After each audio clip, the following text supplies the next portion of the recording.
2 दशकानंतर ठाकरे बंधू एकत्र येत आहे. महानगरपालिका निवडणुकीच्या पार्श्वभूमीवर ही युती होत असल्यामुळे याची राज्यभरात चर्चा आहे. असं असलं तरी यावरती जे जे काही विरोधक आहेत त्यांनी टीका केली आहे. मामूंचा प्रचार करण्यासाठी ठाकरे बंधू एकत्र येणार आहे असं त्यांनी म्हटलंय.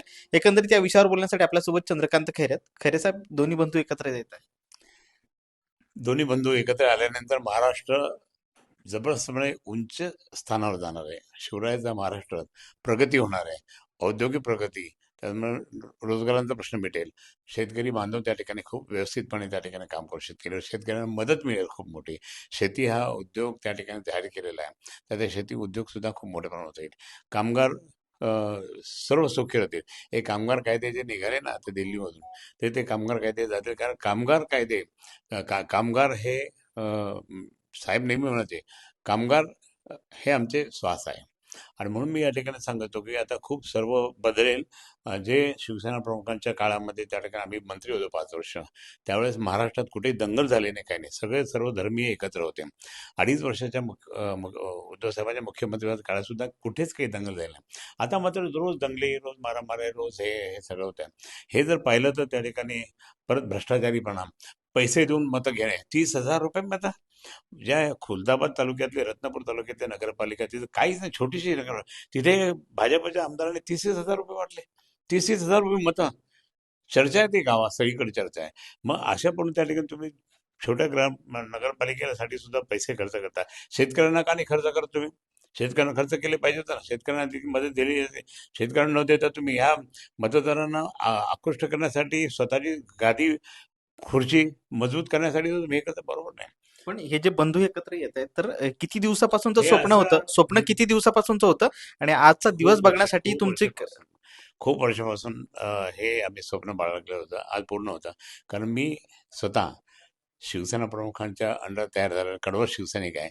परंतु या दोन्ही बंधूंच्या, उद्धव साहेबांच्या आणि राजसाहेबांच्या अंडर मी काम केलेलं आहे. म्हणून ते मला जास्त अनुभव आहे. आणि म्हणून माझी खूप इच्छा होती की सगळं यावं. आणि म्हणून आज म्हणजे बाळासाहेब, माझं हे भरून आलं की आज दोन्ही भाऊ एकत्र येतात, आलेत. जर बाळासाहेब असते तर बाळासाहेबांनी हे काय प्रतिक्रिया काय म्हटलं असतं? साहेबांनी असे दो जसा हात ठेवला ना डोक्यावर, तर सगळ्यांच्या डोक्यावर हात ठेवला. अरे आता काम परत शिवरायाचा महाराष्ट्र सुलाम सुफलाम करा. मराठी माणूस ते आहे तो. आणि सर्व धर्मियांना एकत्र घ्या, हिंदू बांधवांना एकत्र घ्या, सर्व धर्मियांना एकत्र घेऊन त्या ठिकाणी महाराष्ट्र परत शिवरायाचा महाराष्ट्र, शिवरायाच्या काळात जसा होता तसा करा.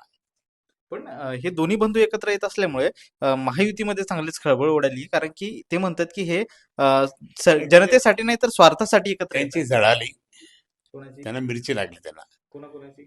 ह्या सगळ्यांनाच, या सगळ्यांना मिरची लागली. नाव? तो एक कोण पोट्ट ते काहीतरी बोलत असतं, काही काल बोलायला लागलं होतं, नवनाथ नवनाथ घ्यायचं नावाचा, हा, बरं. भाजपाचा कुठला तरी प्रवक्ता झाला म्हणे.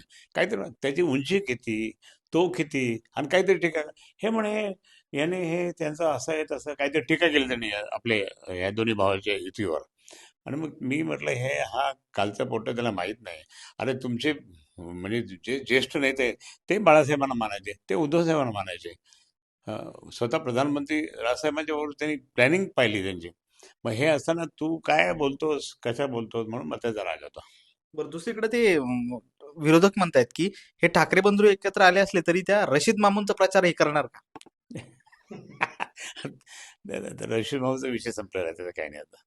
बरं, हे मग आता हे एकनाथ शिंदे म्हणतात की ह्या महायुती मजबूत आहे, ठाकरे बंधू एकत्र आल्याने आम्हाला काही फरक पडत नाही, किती बंधू एकत्र आले तर काय फरक पडत आता पहा तुम्ही आजपासून काय होतं ना वातावरण. सोळं की पळो होतील हे. नाही. हे दोघं जे आहे ना, भाजप आणि शिंदे इथे, सोळं की पळो होतील दोन भावांच्यामुळे. सत्ता येईल का पण तुमची?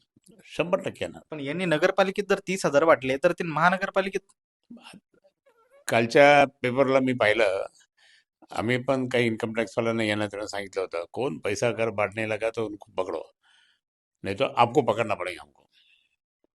आता जर पैसे वाटले त्यांनी तर या नाही, निवडणुकीत तुमची काय प्लॅनिंग सगळे असेल? कॅमेरे लागले ना इन्कम टॅक्सवाल्यांचे आता. तुम्ही काय पथक वगैरे तयार करणार तुमची? आम्ही आम्ही पथक तयार करणार ना. आम्ही सांगणार कोण पैसे वाटतो बा जरा, कोण घरात जाऊन जातो, कोण कसं जातं. आता एक एक प्रभागामध्ये जवळपास 15-15, 20-20, 25-25 लोक उभे आहे. तो एकमेकाचा पाहता येईल, तो यांचा बैल, तो त्यांचा बैल, तो त्यांचा बैल, म्हणून ते सगळं क्लिअर होईल. सत्ता कोणाची? मुंबई सत्ता महानगरपालिका. मुंबई महापालिकेवर तर सत्ता दोन भावांची, ठाकरे बंधूंची, ठाकरे परिवाराचीच. नक्कीच. तर हे होते शिवसेना ठाकरे गटाचे नेते चंद्रकांत खैरे यांनी सांगितलंय मुंबई महानगरपालिकेवर आमचीच सत्ता येईल. त्यामुळे भाजपचे लोक किंवा शिवसेनेचे लोक काही बोलत असले तरी त्याचा आमचा काही फरक पडत नाही. सुशील राऊत, महाराष्ट्र टाइम्स, छत्रपती संभाजीनगर.